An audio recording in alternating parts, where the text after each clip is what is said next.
So what is different about 21st century leadership?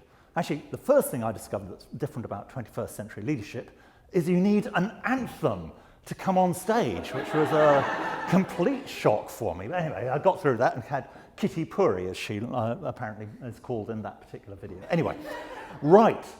So what is different about 21st century leadership? Well, the first obvious suspect, since we're here, is technology, because technology is changing everything. But technology has been changing everything since the start of the Industrial Revolution, when steam engines changed the nature of work and steam trains connected people as never before. And technology is going to go on changing everything for another 200 years. So the technology revolution always has been with us, always will be with us, and that is a constant for leadership. And leadership isn't about technology. Leadership is about people. And that's where the real revolution has happened. Because the nature of work and the nature of relationships has been fundamentally changing. Whoops. That's not going. Oh. Down, there we go, down, there we go. Oh, right. So it's not about technology. Right, it is about the changing nature of work. And to understand that, we're going to do the fastest ever history of management. 300 years in 3 minutes. Here we go. So, modern management really started with the Industrial Revolution. Before then, it was all about great men leading lesser men to death or glory on the battlefield, and generally the deal was the great men got the glory and the lesser men got the death, and that was a very satisfactory arrangement for the great men, less so for the lesser men. The Industrial Revolution really complicated things because this mass production business was very tricky and very difficult to master.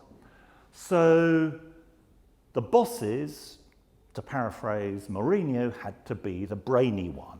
The job of the boss was to get the ideas out of their head into the hands of the workers. So it's very much the triumph of reason. And it reached its apotheosis with Frederick Taylor. Whoops, going the wrong way.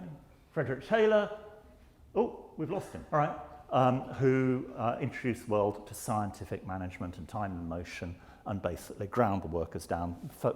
He figured out famously how to get workers who are handling pig iron to increase their productivity and their targets from 8 tons a shift to 48 tons. And then he wondered why no one liked him, except of course the bosses.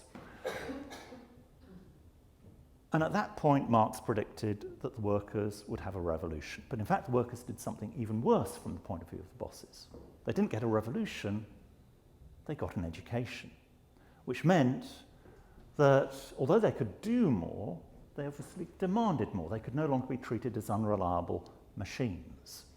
So suddenly, workers had to be treated well as, human beings, basically. And that really made life a lot more difficult for bosses because you no longer had to just have IQ, you needed to have EQ. So arguably starting with Freud and Jung and landing up with Daniel Goleman and EQ. So the bar has been raised, 20th century, IQ and EQ. But look around your organisation, look elsewhere. And you'll find plenty of nice and smart people with high IQ and high EQ who are being used as doormats to success by people who aren't so smart and aren't so nice. Incidentally, that's not a commentary on the current general election, right? So, clearly, something is missing. And in fact, 2 things are missing. The first thing is about the changing nature of work itself. So, even through the 19th and 20th century, bosses made things happen through people they controlled. But you know you have to make things happen through people you don't control, through vendors, suppliers, customers, stakeholders, and even in your own organisation you have to deal with departments who may or may not want to cooperate with you. This is a very political world in which you're having to push your agenda, align priorities, deal with conflicts. It's politics through and through. It's no longer enough to work for the organisation. You've got to make the organisation and the ecosystem around it work for you. So now we live in a world where the good manager has to have, good leader has to have IQ, 19th century capability, EQ, 20th century capability, and what I call PQ, political quotient, that ability to make things happen through the organisation. And this is where you discover that for many people, the real competition isn't actually in the marketplace, it's sitting at a hot desk near you, competing for that same limited pot of management time, resource, budget, and promotions. So it's a very difficult world of cooperation and collaboration. So we're left with the three-legged leader, IQ, EQ, PQ. A three-legged leader is about as useful as a three-legged donkey. There is something missing. Right? The final leg of this journey actually isn't out there in the organisation, it's in here. So my current research has been looking at what differentiates the very best leaders from the merely very good. And what's very clear is that the very best leaders act differently because they think differently. And the good news is they think differently with completely consistent ways. Seven things: high aspirations, courage, resilience, collaboration, accountability, and growth. Oh, and one from the dark side, ruthlessness. Because if you really want to make a difference, you have to make the tough decisions and you have to have the tough conversations. And the good news is all of those traits can be learnt.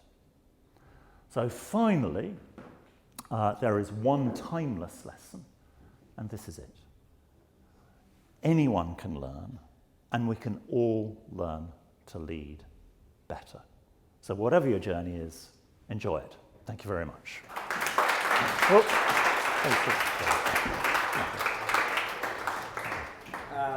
any questions for Jo? Did you say the list of 7?